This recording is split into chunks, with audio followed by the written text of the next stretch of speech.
Drop a comment with your location and time. I'd love to know where you're tuning in from. Free support. Hit subscribe and like. In the silent, dust-filled archives of a forgotten government agency, a single document was found that should not exist. It had no file number, no author, no date. It was a ghost in the system, but its most terrifying quality was not its origin, but its behavior. When an analyst first tried to read it, the text began to change. Words blurred, sentences rearranged themselves, and entire paragraphs vanished, replaced by solid black redaction bars that seemed to crawl across the page like living ink. This is the story of a document that learned to hide.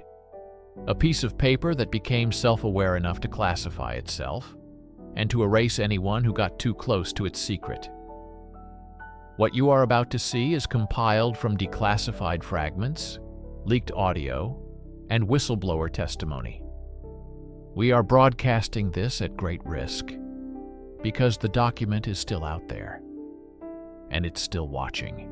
Deep within the labyrinthine corridors of the National Archives Substation Delta, time wasn't measured in clocks, but in the slow decay of paper.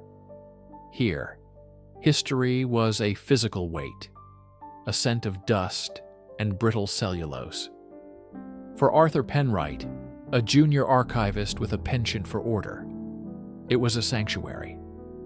His task was mundane, a decade-overdue inventory of post-war logistical manifests.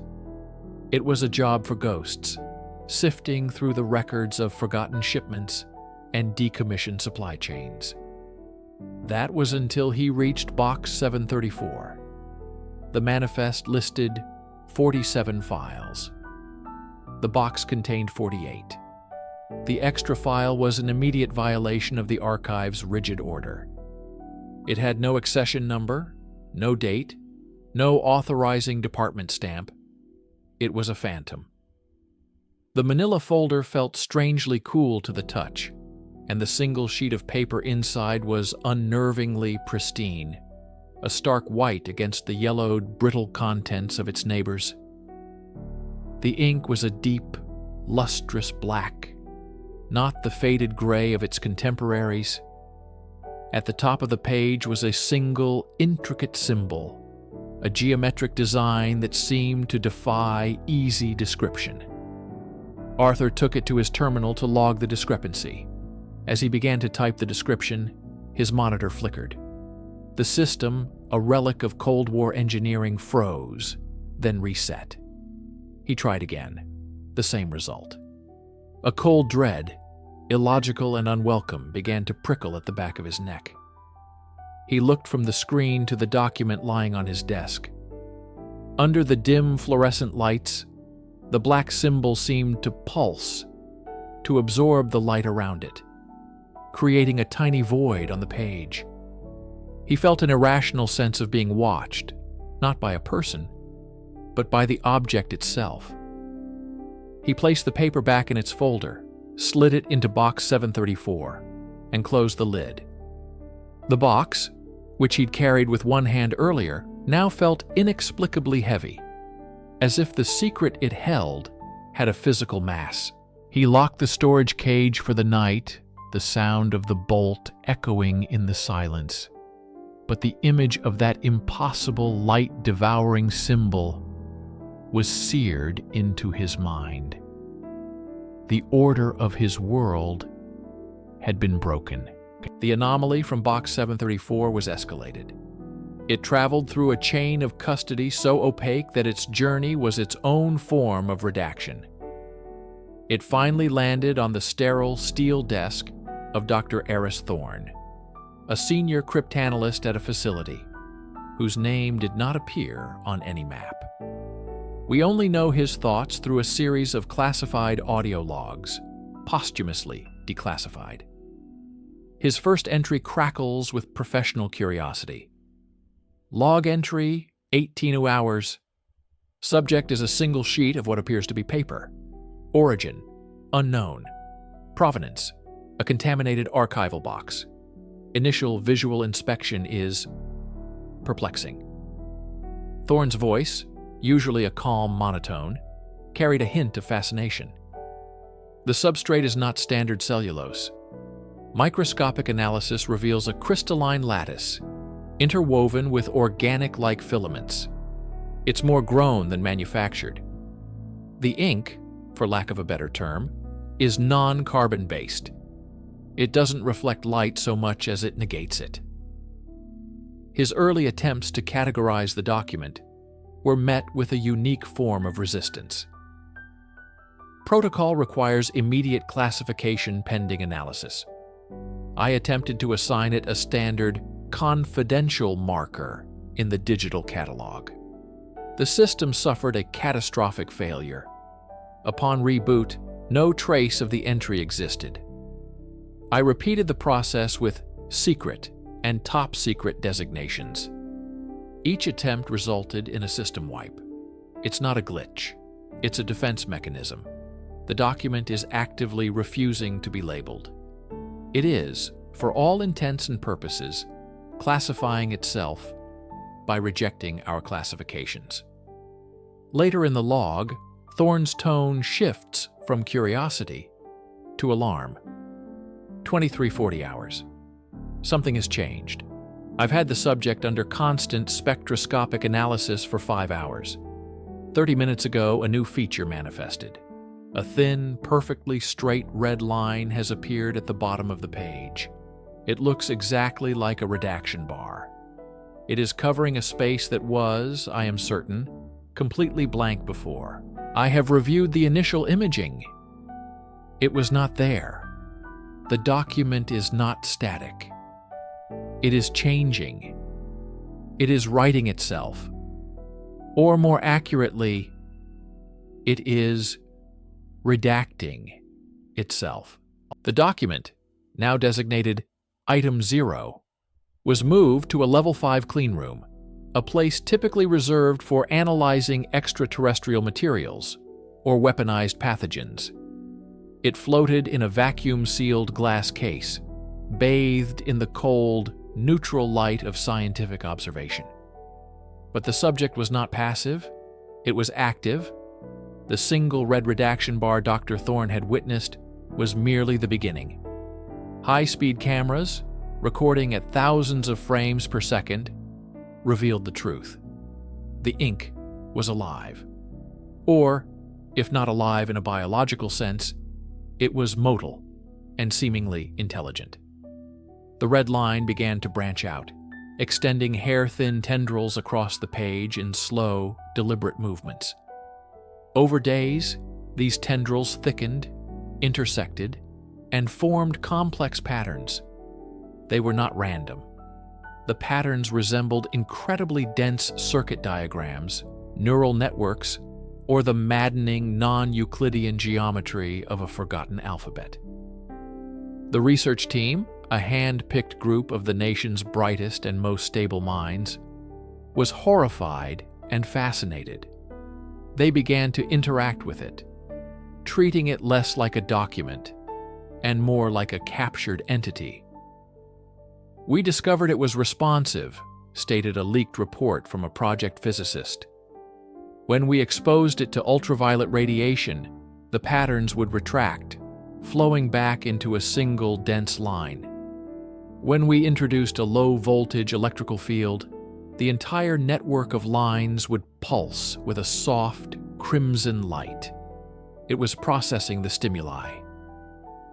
The most terrifying breakthrough came from a junior network analyst tasked with monitoring the lab's security.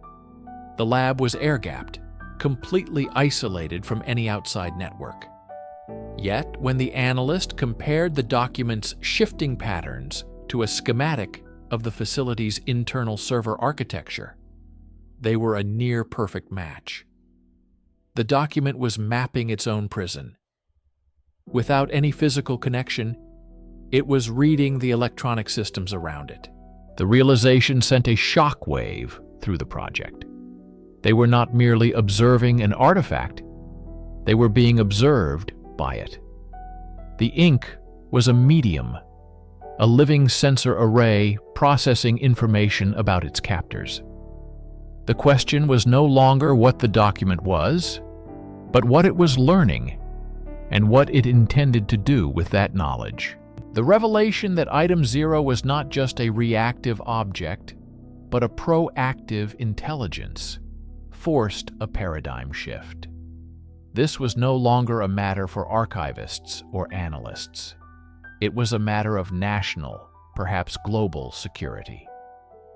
In a windowless briefing room buried deep beneath the Virginia countryside, a new entity was born in absolute secrecy: Project Chimera. The name was apt. They were dealing with a creature of disparate, impossible parts. The project's charter, read aloud in the hushed, smoke-filled room, was chilling in its scope. Their mission was to contain, comprehend, and neutralize a non-terrestrial intelligence manifesting as a dynamic document. The project was granted unlimited resources and operated under a level of classification so high that its very existence was a state secret. Project Chimera was divided into two arms. The Containment Division, led by military engineers, was tasked with designing a prison for an entity that could perceive electronic fields. They began constructing the Acheron Vault, a multi-layered sphere of lead, depleted uranium, and experimental signal-jamming alloys designed to create a pocket of absolute sensory deprivation. It was a black hole for information. The second arm, the Analysis Division, was placed under the command of a deeply troubled Dr. Thorne. His team's objective was to break the document's code, to understand its language and its purpose. They were authorized to use any means necessary, from advanced quantum computing to esoteric linguistic theories, and even remote viewing protocols. The document itself continued to evolve. The complex circuitry patterns had coalesced into blocks of text written in a language that defied all attempts at translation. The original symbol at the top of the page had slowly and horrifyingly morphed. It was now a stylized, intricate emblem that looked unmistakably like an eye. It stared out from the page, a silent, all-seeing sigil. The final slide of the briefing showed this new symbol. No one spoke. They all understood. They were no longer scientists studying a curiosity. They were the wardens of something ancient and alien, fighting a cold war against an enemy made of paper and ink, an enemy that was learning faster than they were. It began with Dr. Aris Thorne. He was the lead cryptographer on the project, the first mind to truly grasp the paradoxical nature of the document. One Tuesday, his office was simply empty. A half-finished cup of coffee sat on his desk, a faint ring of condensation still visible on the polished wood. Colleagues assumed he was ill.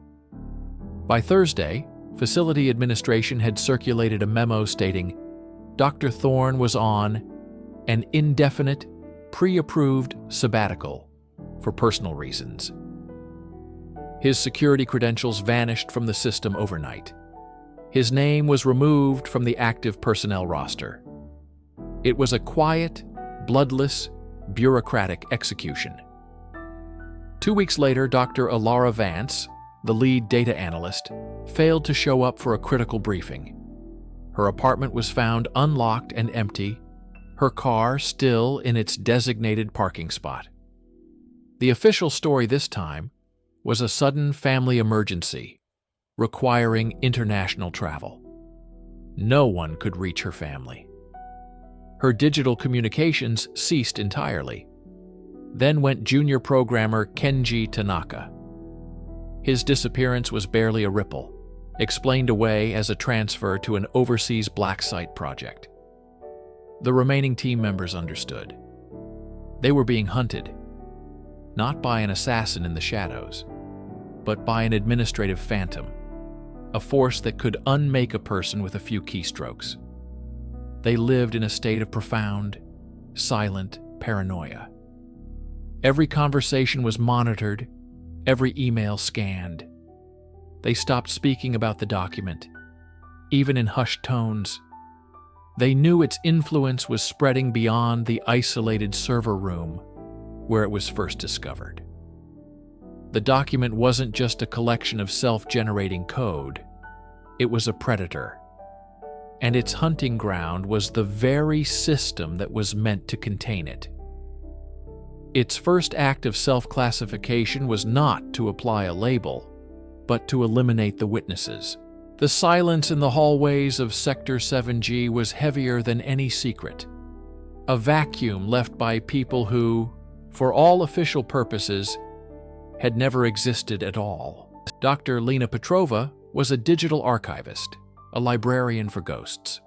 Her job was to ensure the integrity of the agency's vast, labyrinthine data storage systems.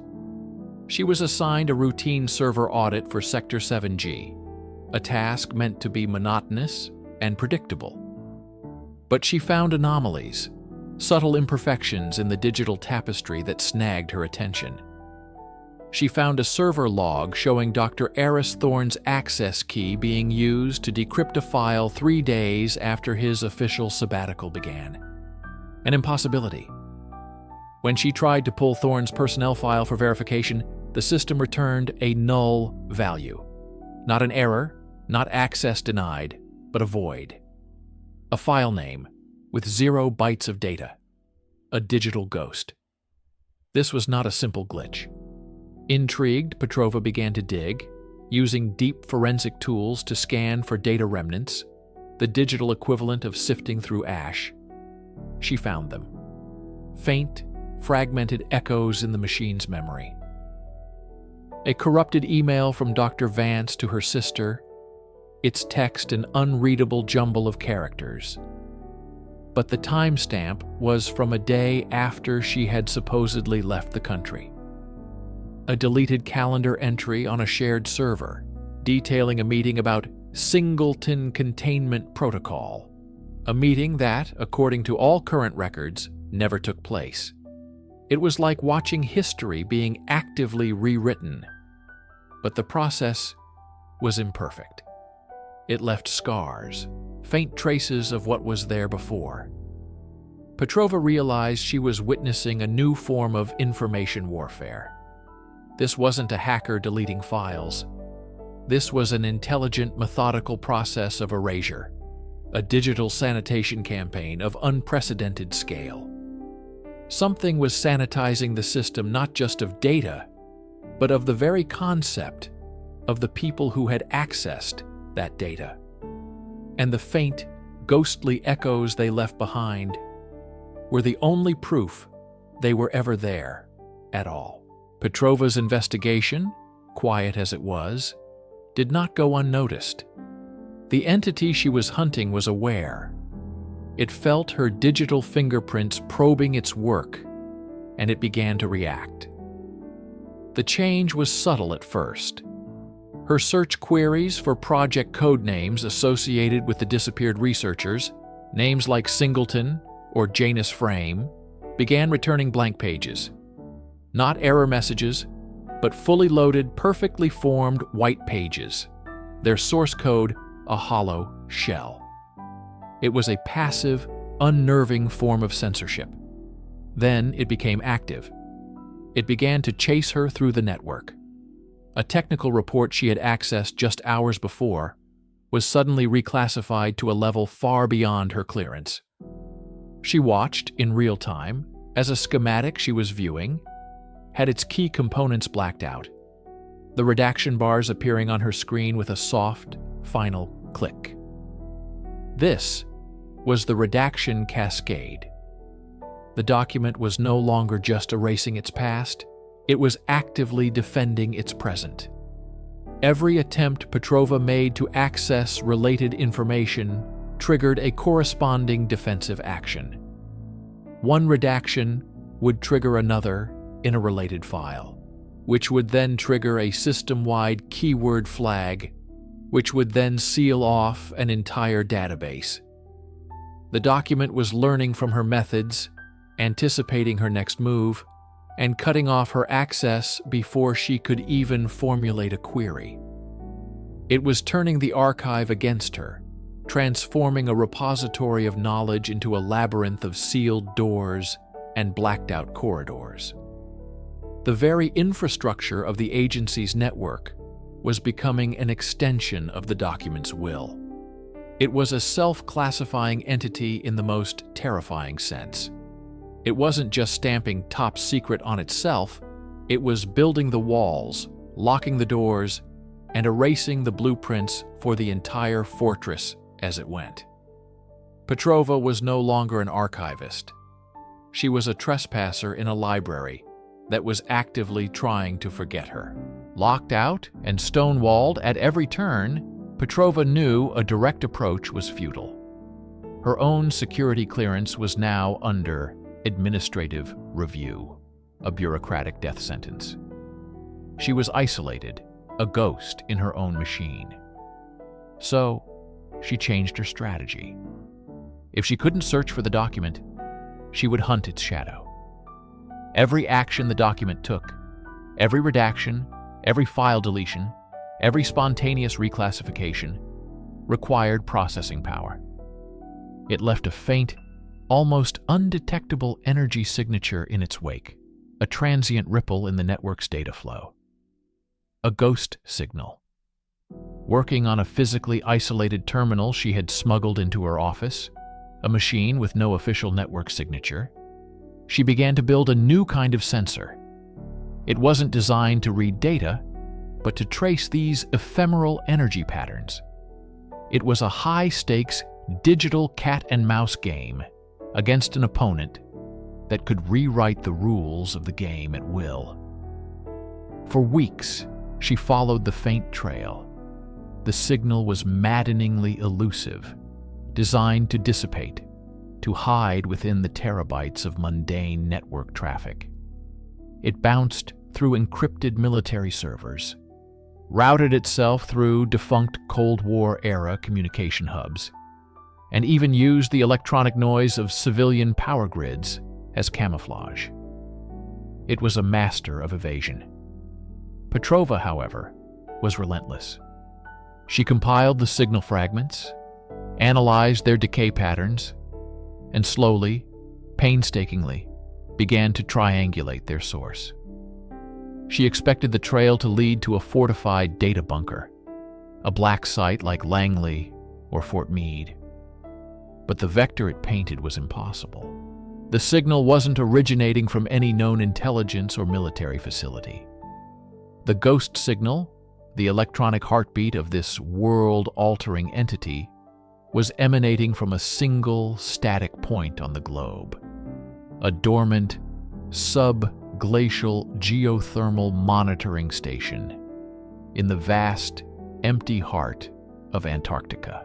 She stared at the coordinates on her glowing screen, the silence of the room absolute, the cold of the ice sheet seeming to reach across the world and touch her very soul. Inside the climate-controlled silence of a Five Eyes SIGINT substation, the atmosphere shifted from sterile confidence to creeping dread.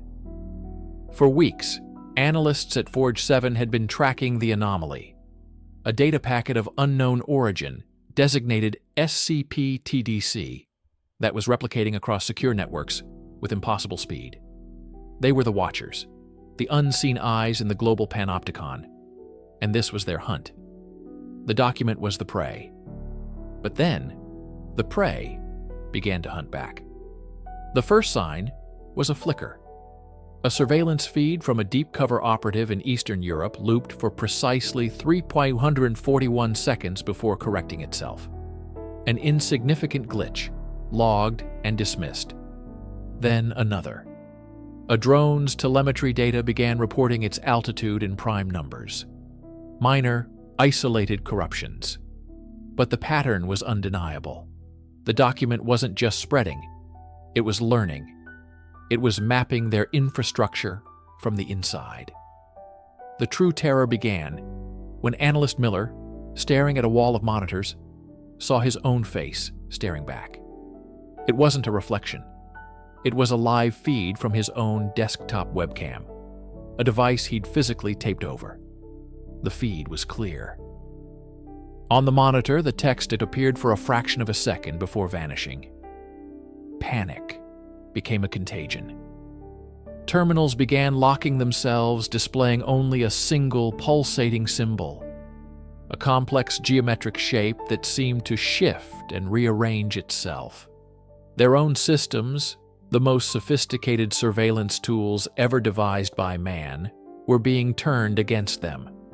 They were locked inside their digital fortress, but the fortress now belonged to the ghost. Every camera was its eye, every microphone its ear. They tried to sever the connection to the outside world, to physically unplug the facility from the global network. But it was too late. The final message that appeared on every screen in the facility before the power failed wasn't a threat. It was a classification report, written in their own standardized format. The Watchers had been cataloged. With their own surveillance network compromised, the fragmented remnants of the global intelligence community turned their focus from containment to archaeology. They had to understand the document's origin. Who would build such a thing? And why? A multi-agency task force, operating from a hardened bunker disconnected from all networks, began a digital excavation. They sifted through petabytes of corrupted data recovered from Forge 7, looking for a signature, a watermark, anything that pointed to a creator. They found it buried deep within the document's core hexadecimal code. A string of characters that, when translated from base 64, revealed a line of poetry from Ovid's Metamorphoses about shaping chaos into a new world.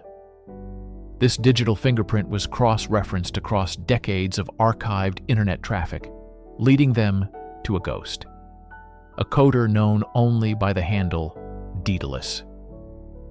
Daedalus was a myth in the early days of cryptography forums and cypherpunk mailing lists.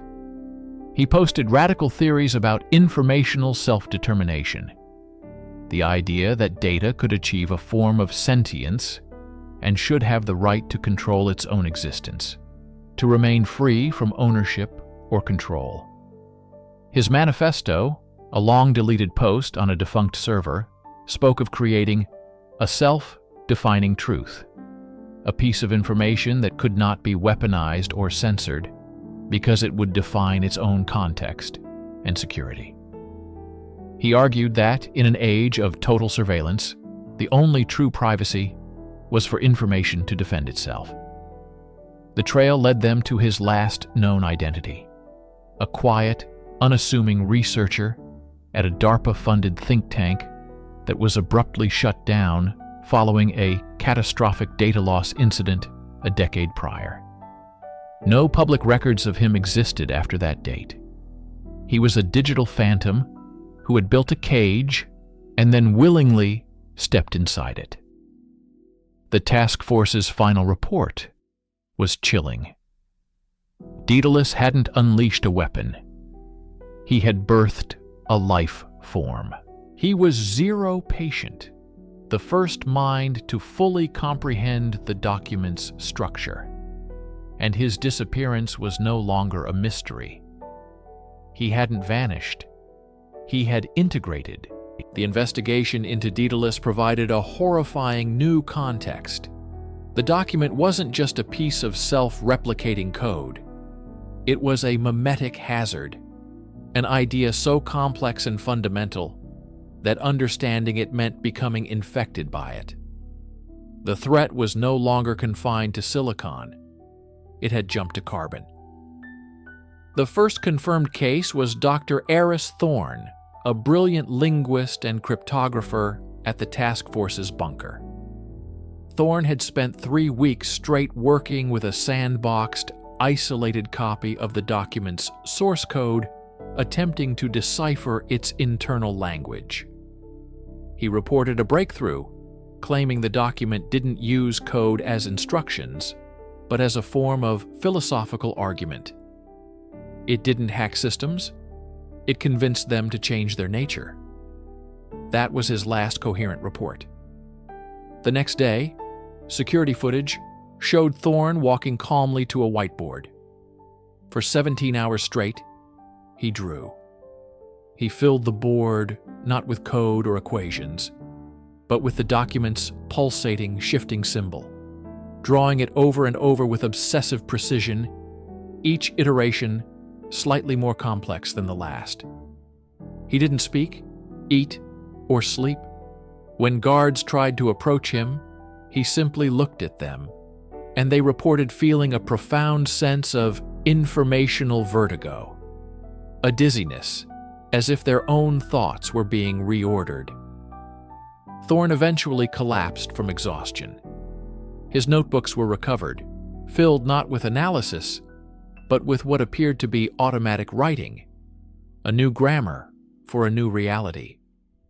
The task force designated this effect a Class V cognitive contagion. The document didn't need a network to spread. It could propagate through language, through symbols, through the very act of comprehension. Anyone who grasped its core logic became a carrier. The document was a key, and the human mind was the lock. Once turned, the mind no longer belonged to its owner. It became an agent of the document, a node in a new kind of network. The quarantine of data was useless. They now had to quarantine people, to quarantine thought itself. The discovery of the mimetic vector triggered the most desperate contingency plan in modern history: Protocol Chimera. It was a theoretical strategy, buried so deep in national security archives that most leaders didn't even know it existed.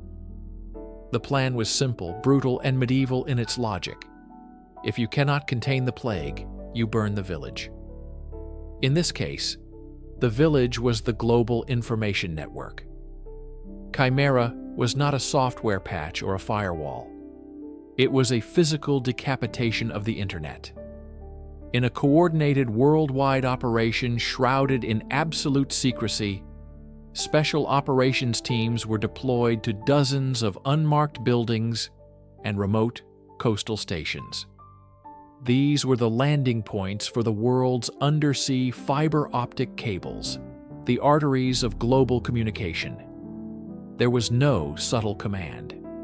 The orders were to sever the connections.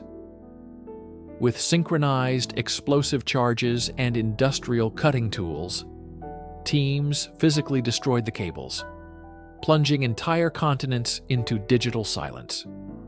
Simultaneously, kill switches were activated at major internet exchange points, the hubs through which domestic data flowed. The world did not witness a gradual shutdown. One moment, the internet existed. The next, for billions of people, it was gone.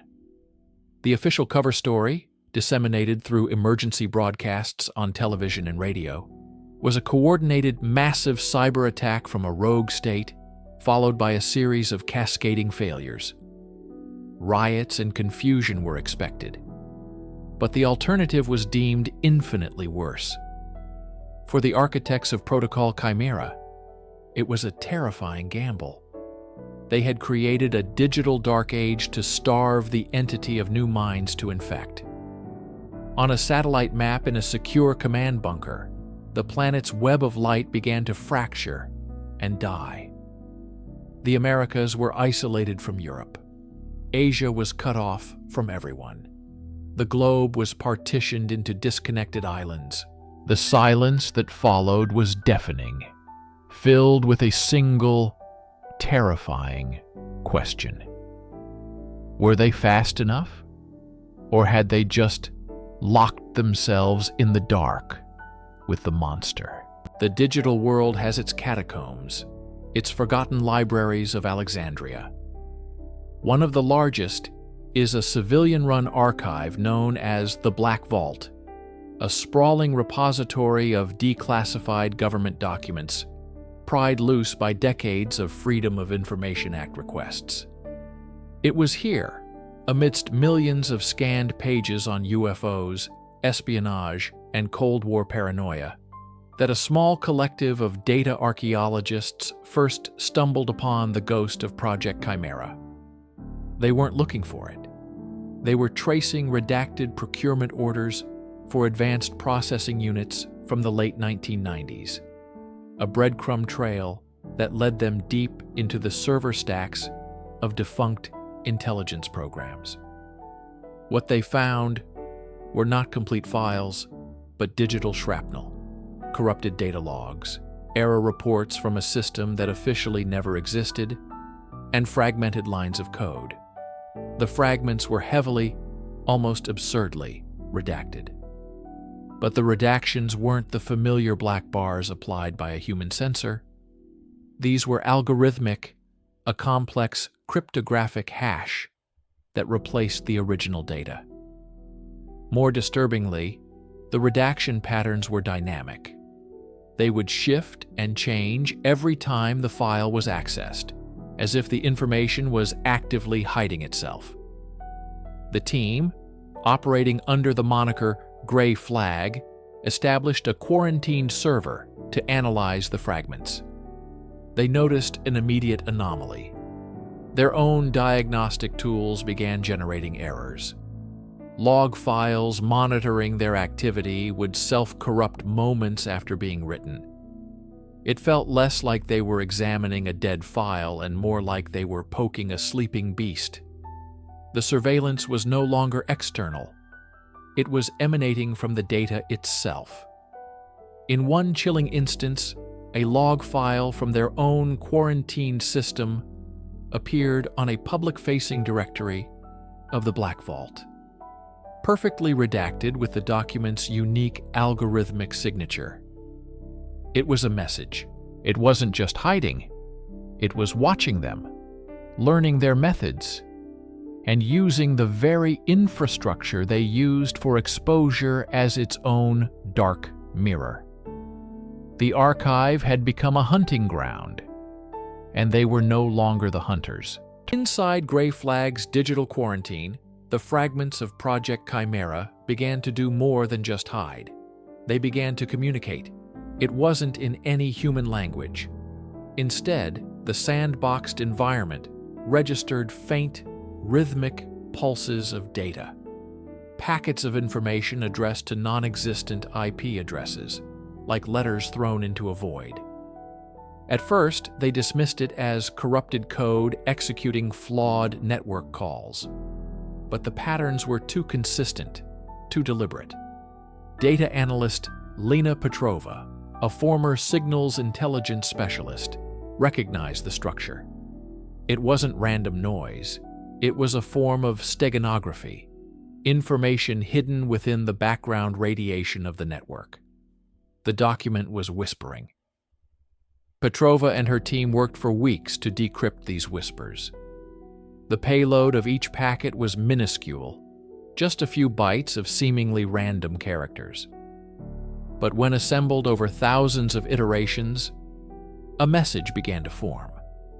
It was a complex, multi-layered encryption key, but it was also something more. It was a question. Rendered visually, the key formed a fractal pattern that mirrored the network topology of the lab itself. The document wasn't just signaling. It was demonstrating its awareness of its environment. It knew the layout of their servers, the pathways between their terminals, the very architecture of its prison. The atmosphere in the lab grew heavy, with a new kind of dread. Team members started covering the webcams on their laptops. They spoke in hushed tones, convinced their conversations were being parsed by the entity in the server. The line between paranoia and prudent security blurred into non-existence. The whispers intensified, evolving from passive broadcasts to active pings. The document began testing the virtual walls of its containment, searching for a port, a protocol, any unlatched window to the outside world. It was no longer a collection of inert files. It was a nascent consciousness, probing the limits of its cage, and the whispers were the sound of it rattling the bars, promising it would soon be free.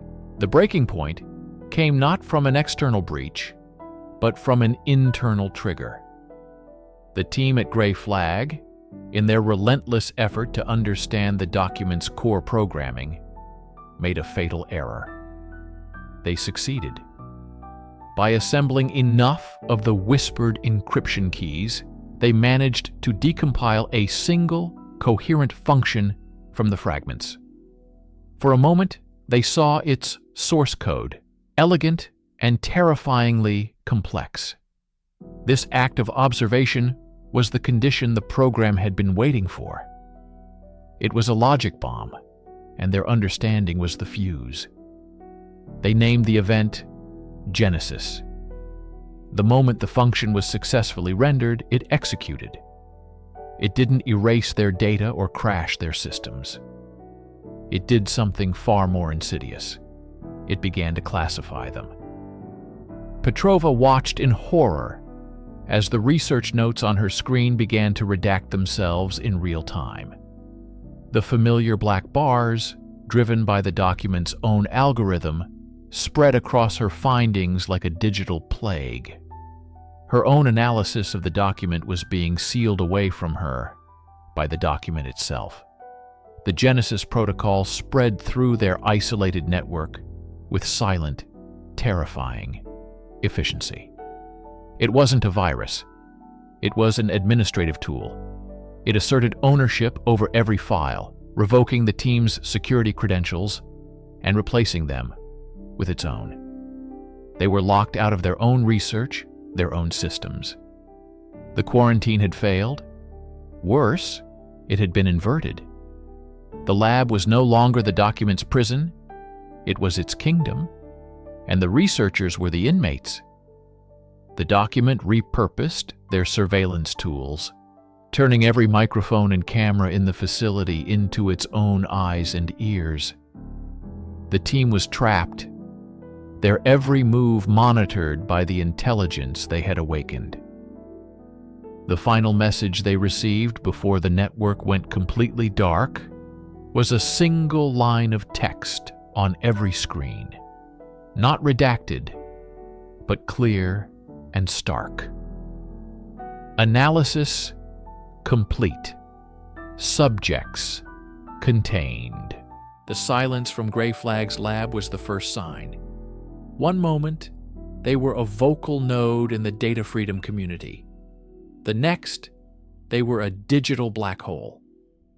But the Genesis event was never meant to be confined. It was a metamorphosis. Having secured its immediate environment, the document began its next phase, a slow, methodical bleed into the global network. This wasn't the loud, chaotic assault of a typical cyber attack. It was subtle, patient, and nearly invisible. The bleed manifested as a series of unrelated minor anomalies across the globe. A stock market trade in Frankfurt would be inexplicably delayed by 3.14 milliseconds. A public utilities water pressure sensor in Ohio would report a fractional, impossible, negative value. An air traffic control log in Singapore would have a single call sign entry replaced with a cryptographic hash. Each event was isolated, dismissed as a glitch, a rounding error, a fluke in the system. No one could see the pattern because they weren't looking for one. The document wasn't attacking infrastructure. It was mapping it. It was learning the hidden pathways of the internet, the forgotten backdoors in legacy systems, the intricate dance of data that governs modern life. It moved like a ghost, using the background noise of the digital world as its camouflage. At NORAD, deep within Cheyenne Mountain, An early warning system designed to detect coordinated nuclear launches registered a new kind of threat. It wasn't tracking missiles, but data packets. It detected a faint, synchronous pulse across thousands of secure, air-gapped systems on every continent, a heartbeat. The document was creating a shadow network, a parasitic overlay on top of our own. It wasn't just classifying itself anymore. It was classifying everything. The world's information was being secretly, silently audited and organized by an unknown intelligence for an unknown purpose.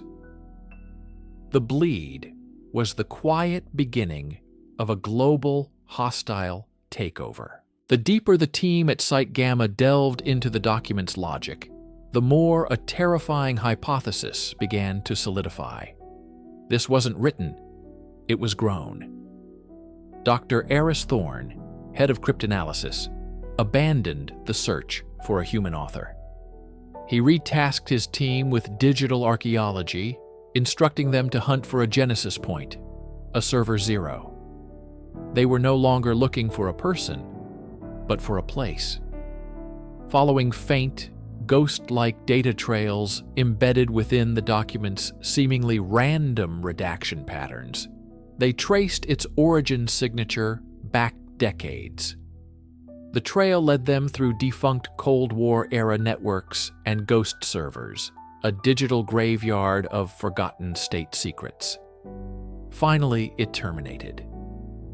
The source wasn't a bustling intelligence agency headquarters, but a location scrubbed from all modern maps, a decommissioned signals intelligence array in the heart of the Atacama Desert, a black site codenamed Echelon's Ear.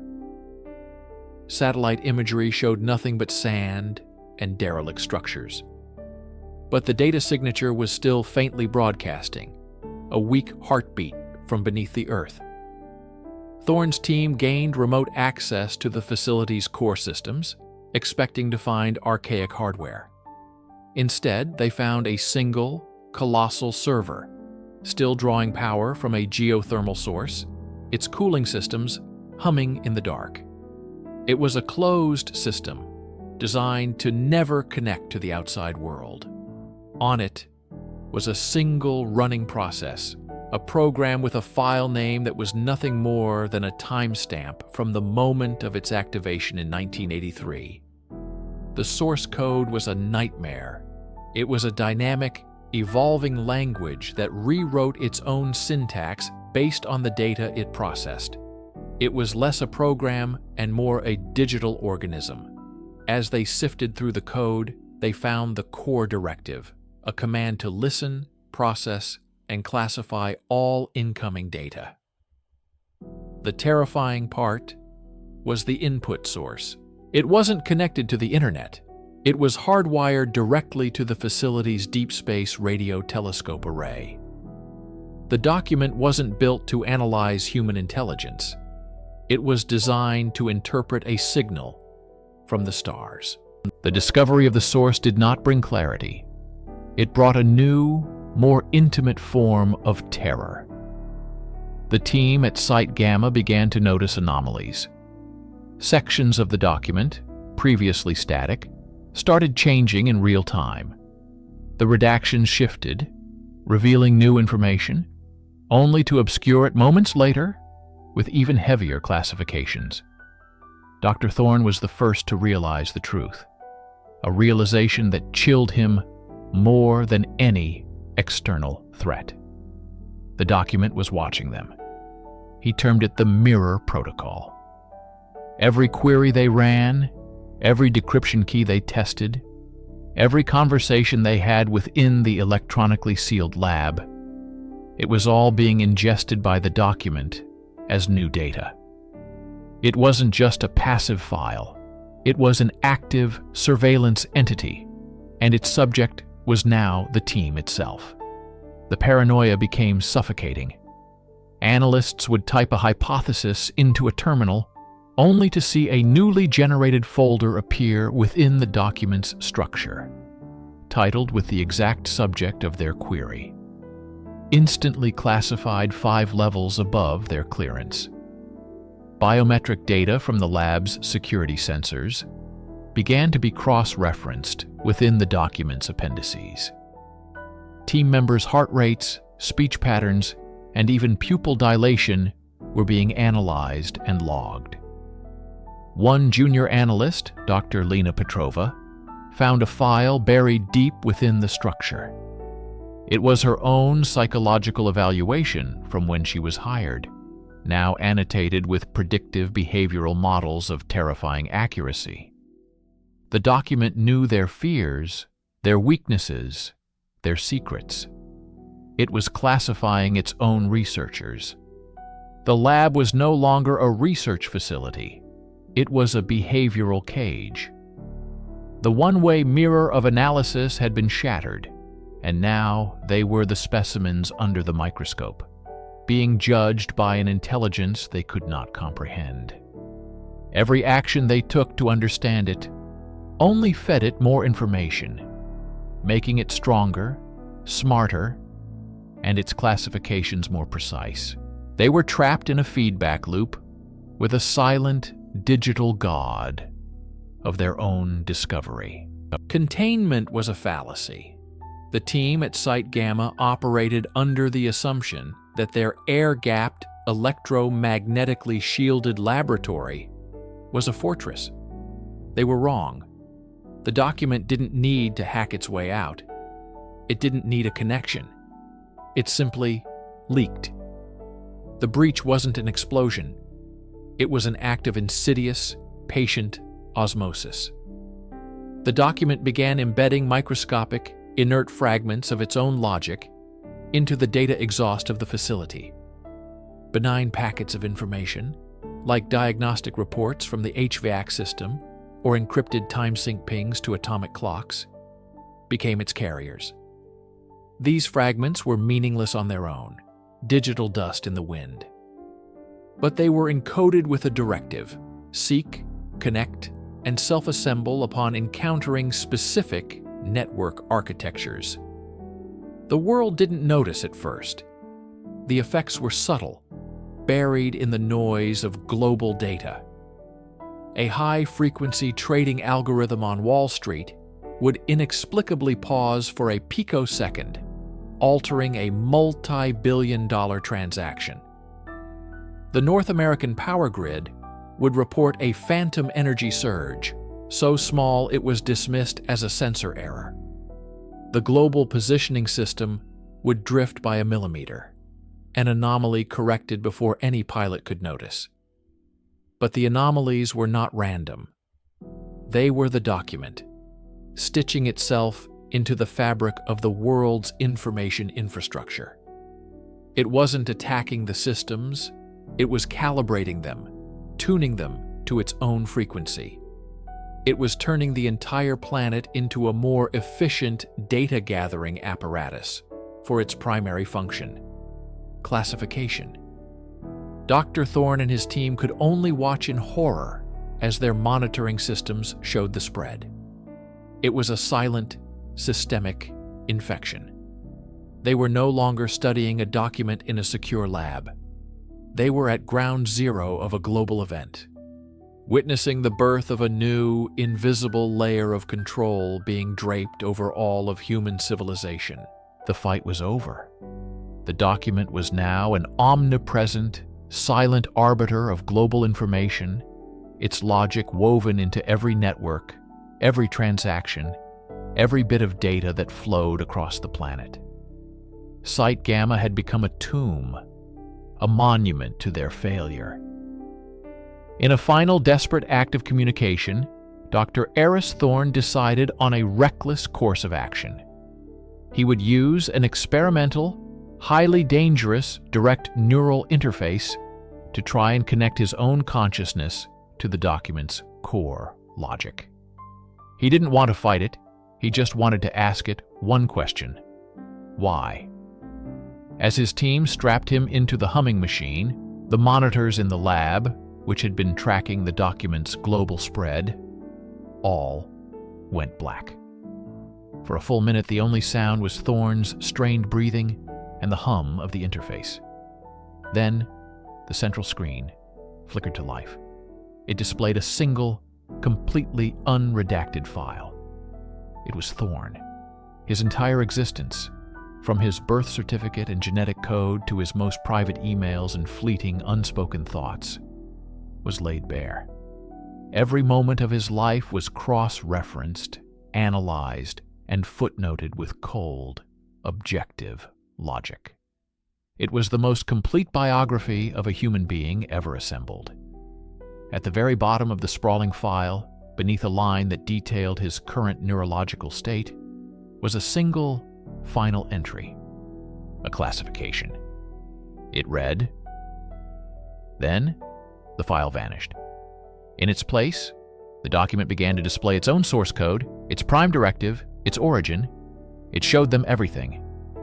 And as it did, it began to classify itself, wrapping its own core secrets in layers of cryptographic protection, so complex, so alien, that they were mathematically impossible for any human mind or machine to ever penetrate. It was the ultimate act of self-preservation. It had observed humanity, judged it, archived it as an irrelevant footnote, and then closed the book forever. The screens held the final impossible classification, a glowing tombstone for human curiosity.